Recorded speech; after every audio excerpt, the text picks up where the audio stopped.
So welcome everyone to tonight's Dharma talk on this especially festive occasion.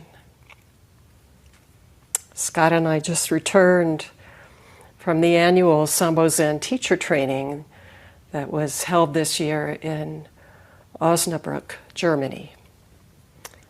Our return journey was long, flying from Dusseldorf to London, to Dallas, to Albuquerque, but everything coming home was on time. We landed in turbulence in Albuquerque, storms all around, grateful to be almost home. And then came the drive to Santa Fe. The sky, as we were leaving Albuquerque, was just radiant with late daylight coming through the clouds, lighting up the mountains. And then in the distance, the direction we were headed, was this wall of dark. What turned out to be a blinding downpour with really pretty fierce wind and flooding and hail piling up on the sides of the roads. We rounded the bend at one point, heading into that dark. And one of the largest, most stunning rainbows I have ever seen just arced up out of the earth. You could see where it met the ground. You know, usually you can't see that, just this luminous rock, earthen beginning of light. And then up into the clouds and coming back down, and on the way down it was a double rainbow.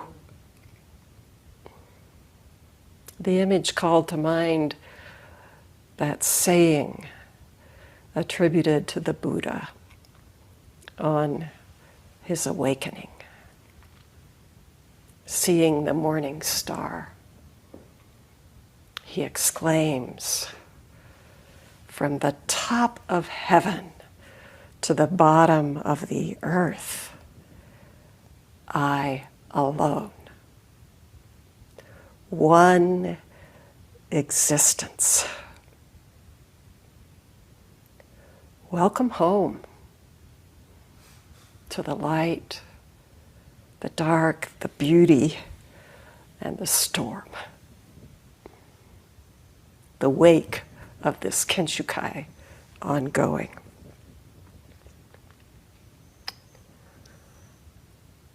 So a word about that. Yamada Ryon Roshi, abbot of Sambo Zen, leads the annual teacher training.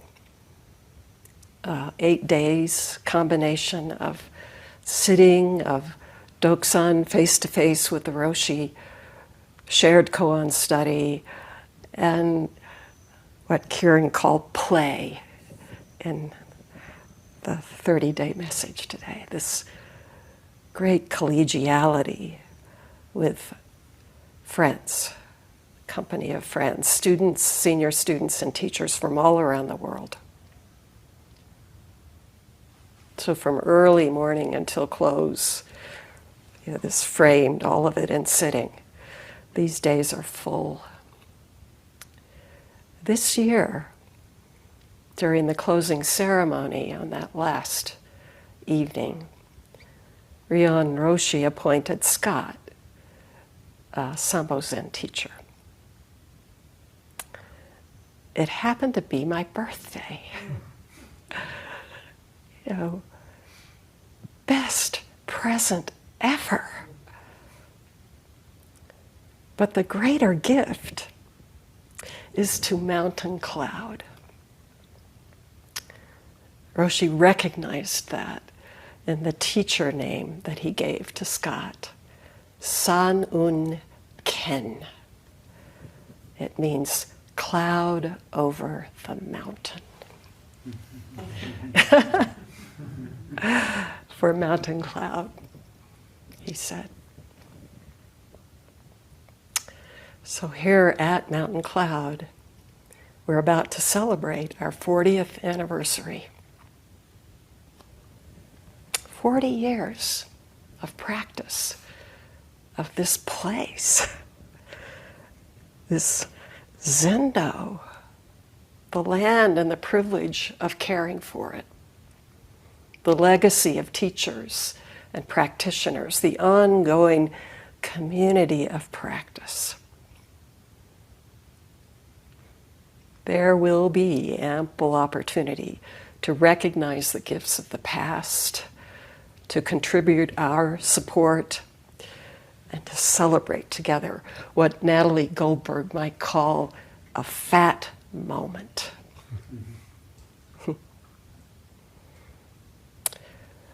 But for tonight, I'd like to share a few impressions from this Kenshukai, and then turn to a koan that invites us to taste the confluence of time and timelessness. The title of this talk, and I always have to thank Abby for requiring a title, requesting, I should say. So the title is Turning 40 in a Timeless Practice. I would like to just give a shout out to Nancy Mujo Baker and Zhangji Roshi for their two beautiful, generous Dharma talks these past 2 weeks. Really great to hear that. So Kenshukai, what to say? What jumped out at me when I got up in the very wee hours this morning with jet lag was this sort of pause in the formality of the rigor of koan study, this shared koan training where we're all sitting together around the table. And there's the inner circle of about 30 folks, and then the outer circle, and in the middle of the week we trade places. And with our group, the last 3-day group, he paused after we'd done, I think we might have been at the sort of end of the Shoyoroku, or Book of Equanimity, and he shared a little about what brought him to this practice as a teenager. And then he just got the idea that we should go around and invite every person at the table to say, what brought you to this practice? You know, what is the reason you started sitting? So I was listening, and I had my laptop and just jotting down a few phrases as people shared their stories briefly. And I picked out a few I'd like to share, to see if they might resonate. So the first person to speak was a woman named Hannah Laura from Germany, a teacher. She said as a young adult studying medicine, she was taken in by the question, what is the inner sense of life? You know, she's speaking English as her second language, but that's how she put it. She said she knew from physics that most of the whole of existence is empty. And one time she was with her father, and she recalled asking him, "Where is God?" And he said, "I don't know, but look at the stars." Somehow that figured in her finding her way to this practice. And then our Carolyn, was asked, and she said when she was 16, a teacher gave her books on Zen. "This is what I've always known to be true," Carolyn said. "Like a salmon that knew this is the stream where I have to go." Then a longtime friend, a man named Pete, who from the UK, said he grew up a Quaker, sitting in silence. His grandmother said, "Everyone should sit in silence for 30 minutes a day." She said, "Service arises from silence." I can see that just permeating his life. And then a dear friend from Switzerland, Katharina, she said she was named for a relative who died at age 15. She did not want to die before knowing what this life is all about. Then there was Lore, now in her early 80s, teaching still regularly at Sonnenhof, this place I go in Germany. She said when her children were nearly grown, she began to think about aging and dying.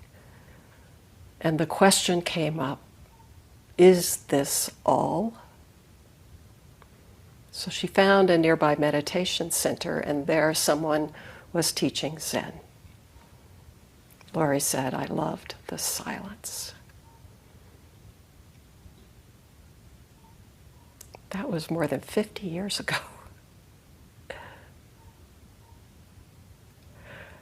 And Meg, another dear friend from the UK, said she came to Zen in her 30s.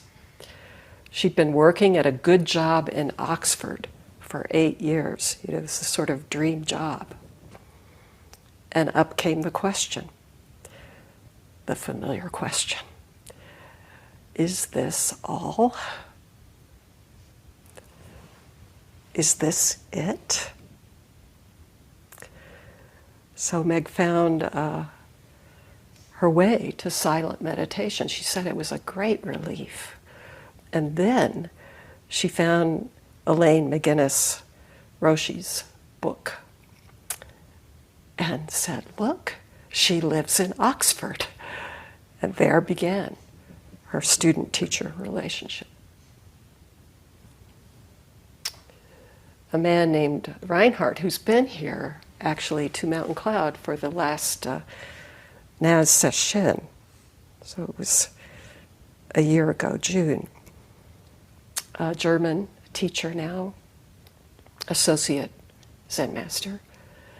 And long ago he was studying this form of kind of movement and psychology called gesture play that Sylvia Ostertag had taught, this amazing Sambo Zen master, Sylvia Ostertag.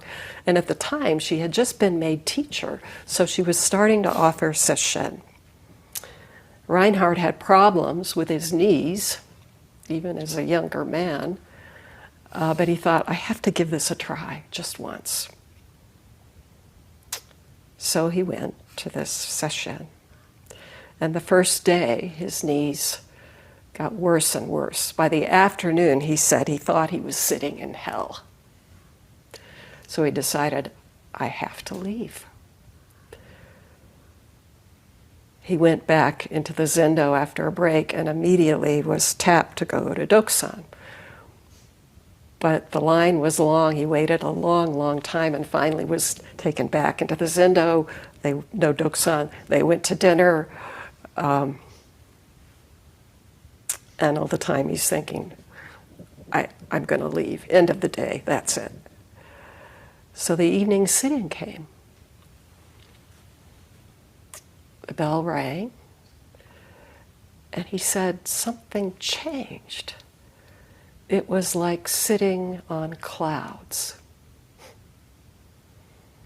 The next day he went to Doksan and said to Sylvia, I want to become your student.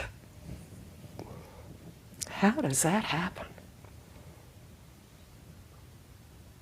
another woman, Dagmar from Germany, now a teacher. She said, as a teenager, I was drawn to silence. I felt the moment is endless. She had that feeling, this moment. So she went to a Catholic sister to ask about it. That was her context. She said, I didn't receive any guidance. Then when she was 20, she started studying medicine. Very poignant detail because she has been living with MS for well over, now 20 years, I would say. But anyway, in the context of her studies, she met a Jesuit who offered Zen-style meditation and entered in that way. But Joan Rick of Mountain Cloud legacy was her first real teacher. Just a couple more. Sandy, Sambo Zen teacher, just turned 80. When she was 10, her father died of a massive heart attack right in front of her. But she said, I knew without a doubt that he hadn't gone anywhere. Then in 1987, she said, to a Eucharist where they handed around a copy of the Heart Sutra.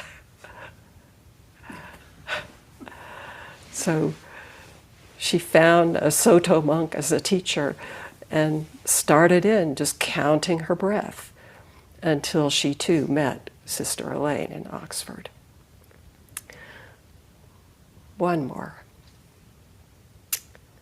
Carmen, who some of you will know because she came also to Naz, the session, and attended the Roshi and guided us through some of the formalities that we don't practice regularly at Mountain Cloud, but did in that retreat. She told her story. She found her way to practice through her older sister, Ninates Roshi, who I've known for a long time. And Carmen went to session because that's what you do. Take up this practice, that's part of it, and eventually you do session. She said the long sitting was so challenging that she told herself, I will never do this again. And then another session would come around and the registration sheet would get posted, and somehow she just kept putting her name down. She said, over and over, I promised myself I will never do this again. And yet, she did. And now she's an associate Zen master. What Carmen didn't say from her story, she had 4 children, and 2 of her sons died. One from a freak accident when he was, I think, a junior or senior in high school. And the other, her youngest child, her son, of brain cancer, 8 or 9 years old.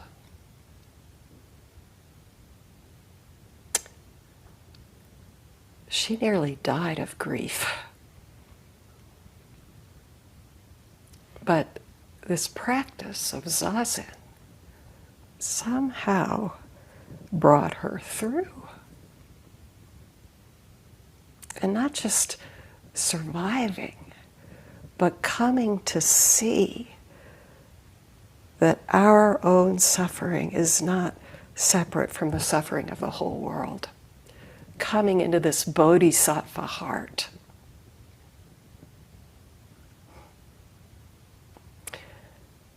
We do not sit for ourselves alone. It's not possible.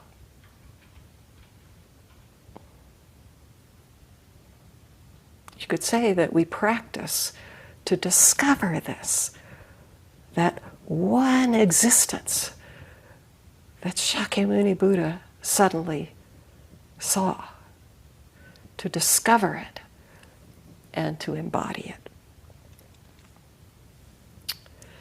So this is a very long introduction to a koan that I'd like to touch on just briefly tonight as a way of giving context to the verse, the short verse that goes with it. This is case 6 in the Denkoroku, or transmission of light. And the verse is by Keizan Joken, the Soto master who compiled these 52 cases in the Denkoroku in the year 1300 and composed a verse to go with each one. Chapter 6, but the head chapter of this collection is chapter 0, Shakyamuni Buddha. So here's the 6th ancestor, the Venerable Mishaka. Once the 5th ancestor instructed him and said, Buddha said, if one practices the supernatural or studies the lesser way, it is as if one were bound by a rope and dragged around. You yourself must know. When you turn away from lesser streams, you enter the great ocean all at once. There, you surely realize non-birth. Mishaka, hearing this, experienced enlightenment. That's the case. If you're new to koans, or even if familiar with koan training, this case may sound obscure. But really, it's just a story. A story that conveys awakening from the dream or delusion of separation, awakening to the world Shakyamuni Buddha discovered. One existence, empty of any boundary or fixity. Searching for words, I often call this one entirety, freely functioning, moment to moment, what this is. We hear over and over that every koan is nothing but mu. Here it's mu in the form or expression of non-birth. Just another name for our real existence. What that one teacher at the Kinshikai had an intimation of when she somehow knew early on, this moment is endless. Also beginningless. This.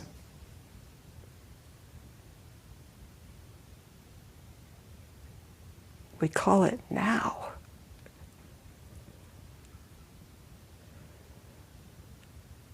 Unborn.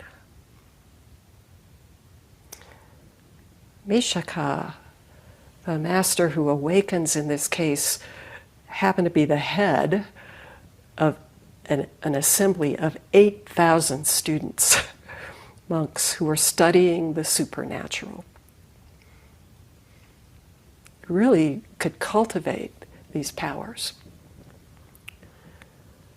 However impressive, he must not have been satisfied. So he goes to the 5th ancestor, he's named Venerable Daitaka, this 5th ancestor, for guidance. And that ancestor quotes the Buddha, if one practices the supernatural or studies the lesser way, it is as if one were caught, bound by a rope, and dragged around. It's as if you're caught up in the notion of having power over something. And then Daitaka adds, you yourself must know.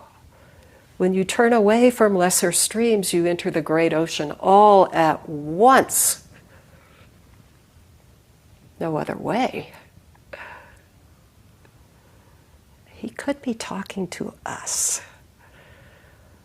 The moment you drop the delusion that there is something to get in this practice or in this life, something to add that will make us whole. In that very moment, that drops away. You drop in to this great ocean. The ocean that has been here all along.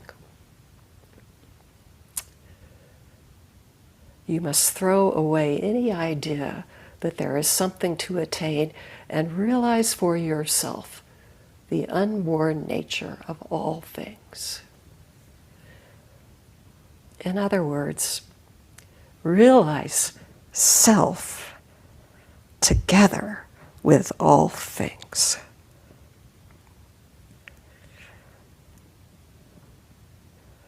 Buddha says, I and the great earth and all beings simultaneously realize the way. Even the word together isn't close enough. So what does that realization look like? In Mishaka's case, it could be, I practice magic and attain the way. Just that.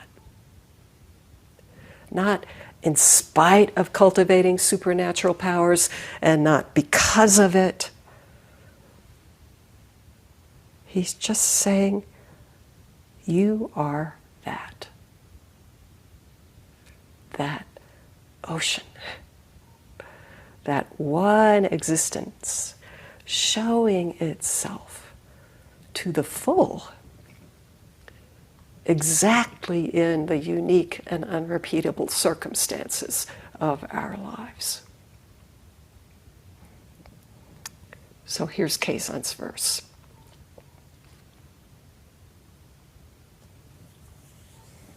He writes, even though the firmament may be as clear as the water in autumn, how could this be better than the hazy moon of a spring night?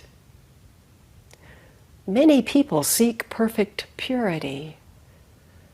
Even if you sweep and clean countless times, your mind will never be empty. It's Keizan. We came to this verse at the very end of the last day of the Kinshikai, the last session. For a long time, I've been hearing Ryon Roshi appreciate the phrase, hazy moon. Such an apt description of the world that he is seeing with kind of incomparable clarity. This world. So how is it hazy? And what of that beauty? Hazy moon. There is no computer. And yet, click, click, click. No flowers on the altar. And yet, beautiful orchid. Nothing going on. And yet, here we are. Talking, listening, sitting, breathing. I've heard the Roshi say, To say there is nothing there is not quite right. Not entirely. To say ordinary is not right either. Which is it? Gone but here, here but gone. Even the word ambiguity can't capture it. Even though the firmament may be as clear as the water in autumn, how could this be better than the hazy moon of a spring night? Sitting in this practice, we may catch a glimpse of the emptiness or nothing at allness of what the masters call the great empty firmament. The tradition calls it your own true nature, your original face, this unborn, undying. And over time, it can come clearer and clearer, luminous and true, intimate and recognizable. Yet how can that compare, if you can speak of comparisons, with this beauty of the fleeting and fallible activity of our everyday lives?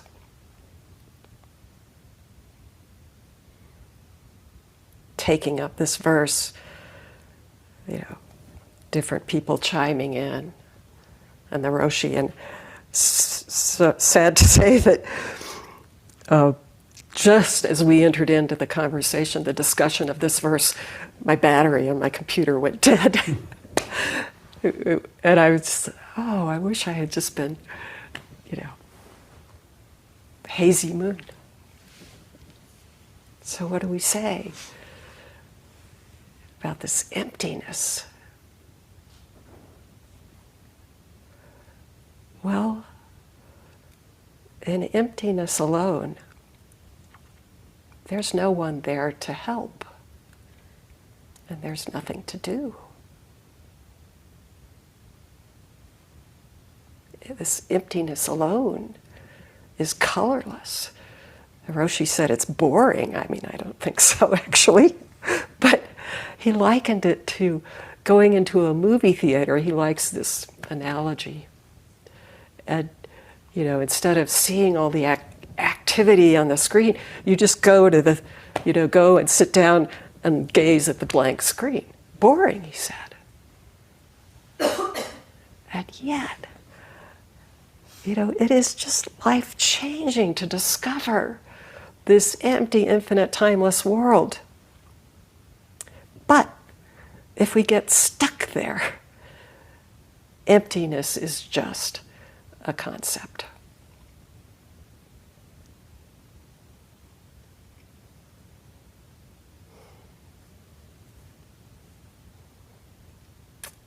I think it's hard to really stay stuck. It doesn't divide that way. There is no other emptiness than this. This pitted, pocked earthen floor that we're about to celebrate. This beautiful adobe wall with its flecks of golden straw. Empty. And perfectly distinct.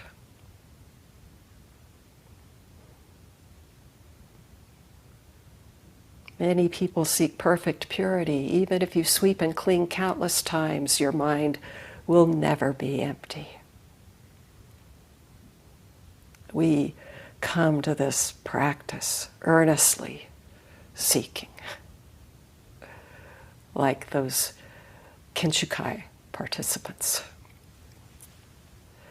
And we come with concepts like all these different versions of what perfect purity might be. What if it's already so? What if there isn't some perfection that transcends these skin bags as much as we might like to improve on them? What if our sweeping itself is an intimate expression of the very thing we seek? Sweep and clean countless times. Your mind will never be empty. There's a lot that could be said about this, and was said around the table about Hui Ning, this sixth Chinese ancestor who famously wrote a poem about the mind as a mirror, and the other poem, this is the partner to the other one, says we must endlessly, polish it, wipe it clean, keep it clear of any dust. And Hui Ning comes along and says, there's no mirror. Where could dust alight? And yet, we need this practice. We sweep, and there's always more to clear away. Ryan Roshi, talking about this, said, in Zazen, we don't stop thinking. And he said, don't try to suppress or push away thought. Just sit right in the middle of it.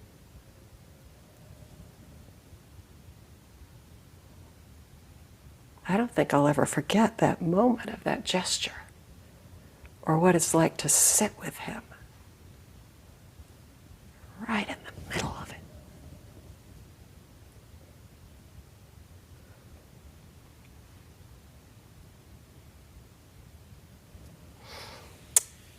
One more comment. Years ago, I took up this case and the verse with Ryan Roshi. It's really such a joy and so interesting to see his own way of deepening in this practice, and sort of his responses and the way they change over time. But back then, his message was, no matter how much you clarify or clear away, as long as you are there doing it, you will never be empty. He said there must be no one there. Because it's true. No one doing anything. No one moving, counting, breathing, thinking. And yet, who is that one? That one. This one. Just back from Kinshukai, turning toward the weekend, grateful for this celebration and marveling at the gifts.